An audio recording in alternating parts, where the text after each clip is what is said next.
let's talk about the finale, right? You finally get to that moment. You're there.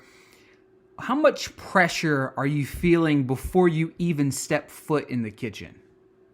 Great question. The pressure's huge. It's all of this, stress and adrenaline and anxiety from the entire season, bottled up into this one moment. And it's, this is do or die. It's, saying to myself, Grant, you did everything you needed to do to get to this spot.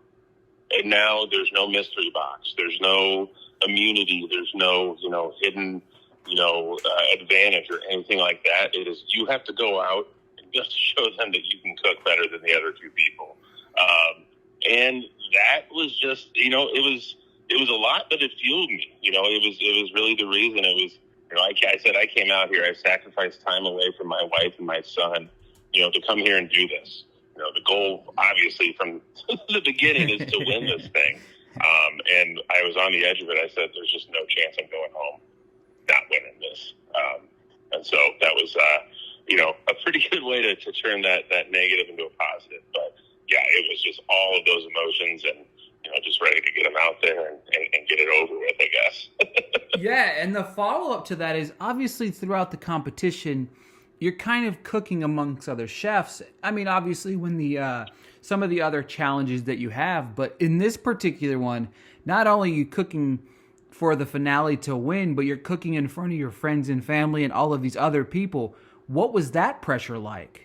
Yeah, absolutely. I'm used to cooking, for my family and for my friends, which was, great. So having them there actually gave me a little, just that enough, boost that I needed. Having, my son shout encouragement at me was just, incredible. But it's funny, the other contestants having their, friends and family there as well. It's like, well, they think that their person's the best. My people think that I am. It's like, oh man, I can't mess up in front of these people. I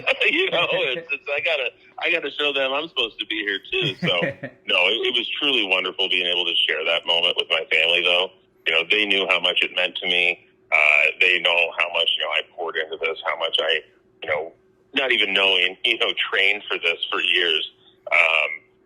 And so just to have them be able to see it, at its culmination was super special to me. Heading into the 3-course menu, what was the dish that you were kind of scared the most of? I would say dessert was definitely something that I was slightly worried about. I felt confident in the flavors and the textures and what I had going on. But there were 4 different components for that thing.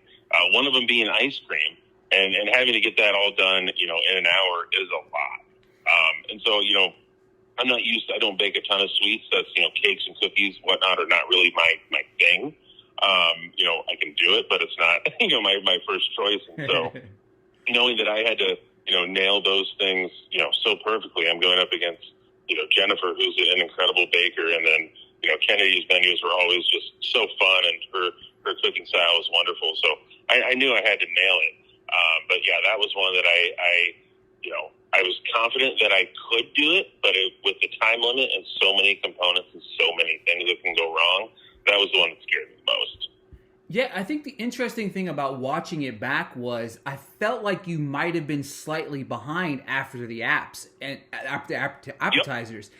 And it was almost like the biggest fear you had is, I believe, what probably put you over the top to win was with that dessert, right? Yeah.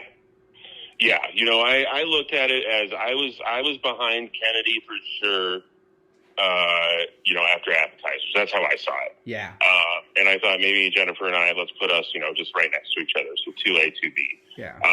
I thought my entree was super solid. I think I did, a really good job of showing them what different flavor profiles I can come up with, all while elevating a very simple protein. I'm not cooking venison or rabbit like my other competitors are. I'm doing something that is very common. And so knowing that had to go above and beyond, I felt, pretty comfortable after that I was maybe neck and neck for the lead. But yeah, it was that dessert that pushed it over the edge. I mean, you might have seen that, that yell and that towel spike at the end after plating. That was just raw emotion. That was me saying, I did absolutely everything I could. I executed this 100% how I wanted to. I missed no steps. I did everything like it was supposed to be. So if I don't win this thing, I did everything I could. I left it all on the line. This is me. This is what I wanted to make, and it's perfect to me. So yeah, that was one that just made me feel really, really cool that there was such great response to it, and they loved it and they saw where I was coming from, and that was just really, really special to me. Obviously, as we're getting ready to, all three of you standing there, you've cooked your ass off for quite some time, but how did it feel when you hear Gordon Ramsay announce that you were the winner? I mean, it was just a release of all those emotions I told you about. It was all that anxiety, all that stress, all that adrenaline just exiting my body. It was like I think I said no. I think Gordon said no. Congratulations, Grant, and I think I said no because it was just so hard. I mean, to believe that from the very beginning when I flew out to LA that it's over and I did it. It was what I'm 99% sure I just yelled no. And it was just, I'll never forget it. And I got to be honest, I thought he was saying Kennedy because he leaned into the of congratulations so much. And I didn't know the word congratulations was coming out of his mouth before a name. That's hilarious. And so I had about a half-second panic attack until he said my name. But, I mean, yeah, that's really, my knees buckled. I hit the floor. All of a sudden, my son is in my arms. He gets to see the confetti coming down. Yeah. And I, couldn't have asked for a better storybook ending. What's something you'll take away from your time on MasterChef?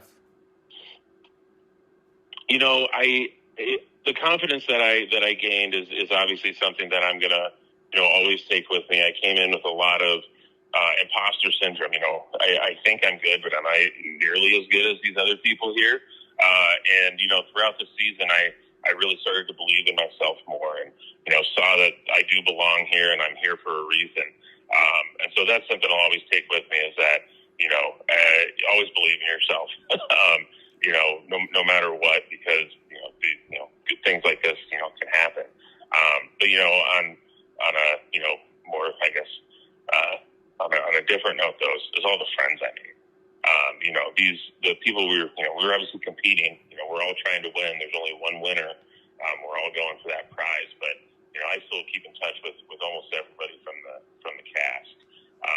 And it's just so great to learn, what they're doing. We don't even talk about. It's not always talking about the show. It's not talking about food. It's, what are you doing this week? How's the family? Those kinds of things. And just to have more like-minded people. In my friend circle is just so cool, and that's something never would have met these people otherwise. So something really special to me. What advice do you give to somebody that wants to try to tackle the journey of MasterChef? Absolutely. I'd say you start with the basics. You don't know what you don't know. Learn flavor profiles. Learn basic sauces. Learn kind of what they teach you probably the first couple weeks of culinary school. Find those bases where you can build flavors off of, and then just experiment.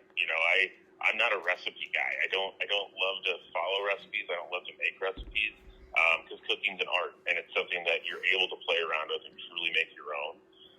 And so I just encourage people to try new things. You're gonna mess up. All the pretty things you see on social media, that's the highlight reel. That's the 5th, 6th, 7th attempt when the first 4 or 5 failed. And so that's just really just putting your head down. Don't get, discouraged by, if you mess up in the kitchen, figure out where that mess up came from and, build on it for the next time. Looking back on your time on the show, what was your favorite dish that you made? It was the one that I won, but that gnocchi that I made from the MREs was pretty dang special to me. That was, at that point I had kind of been middle of the road. Nobody really knew who I was in the competition so far. My friends and family saying, "Hey, when are you going to actually be on TV?" And that was one where I decided, you know what, it's go time. I know how to plate. I know how to do this. I saw Gordon make that potato pancake. My mind went boom. I'm making gnocchi right away, and I executed. So that was just super fun to take just those kinds of ingredients and hearing Joe tell me, I can't even tell there's a ration in here, and hearing the Michelin star finesse from Gordon is, that'll never get old. So, just super proud of, the how I was able to think on my feet there and get something, really cool on the plate. All right, final question to you there, Grant, is what is something, give me the basic, we have all these lavish dishes on the show. What's something that at home you make, something simple, something you like to cook that's just easy to throw up for maybe some of us normal people out here that can't throw together that Michelin star meal that you love to kind of cook yourself or maybe even your family? Yeah, absolutely. One thing we always default back to is some cold Asian noodles and a really nice bright green sauce with some sort of protein with it. It's something you can get done, in a matter of 15, 20 minutes. Use the noodles from the store, just put together a bunch of nice fresh herbs with oil and vinegar. Just have a nice, really bright sauce. The really cold, refreshing noodles with a hot piece of, chicken or beef, whatever it might be. It's just incorporating, the salt, fat, acid, and heat and everything that you do. If you have those 4 taste components in a dish, it's going to be something really fun. Like I said, experiment. That's what it's all about. That green sauce, use cilantro, use parsley, use basil, use Thai basil, use, whatever you want, and figure out what's fun for you. So that's really what I like to do, mix it up. Something simple, easy, something that breaks.